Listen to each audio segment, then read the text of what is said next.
Systematic investment plan, SIP, गलती से भी नहीं करना वरना बर्बाद हो जाओगे।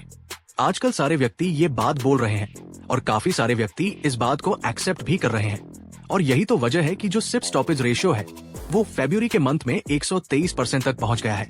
इसका मतलब ये है कि यदि 100 नए व्यक्ति सिप शुरू कर रहे हैं तो पुराने 123 व्यक्ति अपनी सिप को बंद कर दे रहे हैं।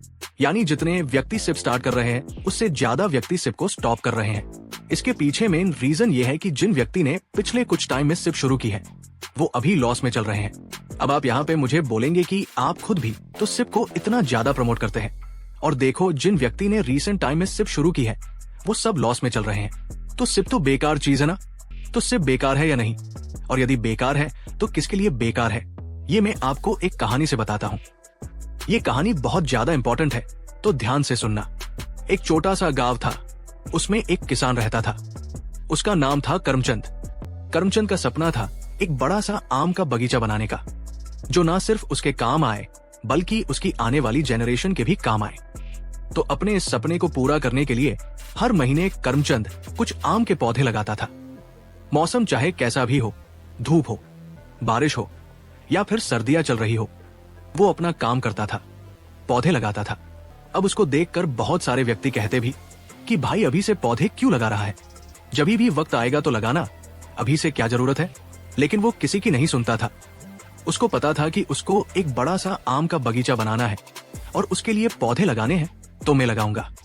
क्योंकि करमचंद जानता था कि यदि वो लगातार कंसिस्टेंटली काम करता रहेगा तो इसका रिजल्ट उसको एक ना एक दिन जरूर मिलेगा। लेकिन कुछ टाइम बाद क्या होता है कि बारिश न पड़ने की वजह से गांव में सूखा हो जाता है। गांव के जो खेत होते हैं वो सूख जाते हैं, पौधे मरने लगते हैं और सब नए पौधे लगाना बैन कर देते हैं। और इस वजह से आम के पौधों के जो प्राइस होते हैं ना, वो भी गिरने लगते हैं, क्योंकि कोई उन पौधों को खरीदना ही नहीं चाहता था। अब ये देखने के बाद सब करमचंद को ताने मारते हैं, उसको बोलते हैं, देख हमने कहा था ना कि पौधे नहीं लगाना, जब भी टाइम आएगा टैब लगाना, ट्यून हमारी नहीं सुनी, अब देख सूखा लग गया, तेरे सारे पौधे सूख जाएंगे। अब जब भी व्यक्ति इतने ताने मार रहे होते हैं, इतने सारे रीजंस दे रहे होते हैं, उसको दिखाई दे रहा होता है कि सूखा पड़ा हुआ है, तो वो भी थोड़ा घबरा जाता है। उसको लगता है कि यार कहीं सच में कुछ गलत तो नहीं कर रहा हूँ, क्या मुझे रुक जाना चाहिए। अब ये उसके माइंड में चल रहा होता है। तभी उसको अपने दादाजी की एक बात याद आती है। उसके दादाजी कहा करते कि सबसे अच्छा वक्त बीज बोनी का टैब होता है, जब भी कोई भी बीज नहीं बो रहा होता, क्योंकि वो टाइम पे भले ही आपको जो जमीन है वो सूखी लगती है, लेकिन असली जो रूट्स है एक पेड़ की वो उसी टाइम पे गहरी होती है। तो अपने दादाजी की इस बात को याद करके वो सोचता है कि वो नहीं रुकेगा। जिस रास्ते से वो पहले काम करता जा रहा था वैसे ही वो अपना काम करता रहेगा, पौधे लगाता रहेगा। सब उसको ताने मारते रहते हैं बट फिर भी वो अपना काम करता रहता है। लेकिन कुछ समय बाद क्लाउड्स आते हैं, बारिश होती है, जमीन फिर से हरी भरी हो जाती है। और ये देखकर जो बाकी गांव वाले होते हैं ना, अब वो भी अपने पेड़ लगाना शुरू कर देते हैं। वो टाइम पे भले ही उन्हें बीज महंगे मिल रहे होते हैं, लेकिन तो भी वो पेड़ लगाते हैं।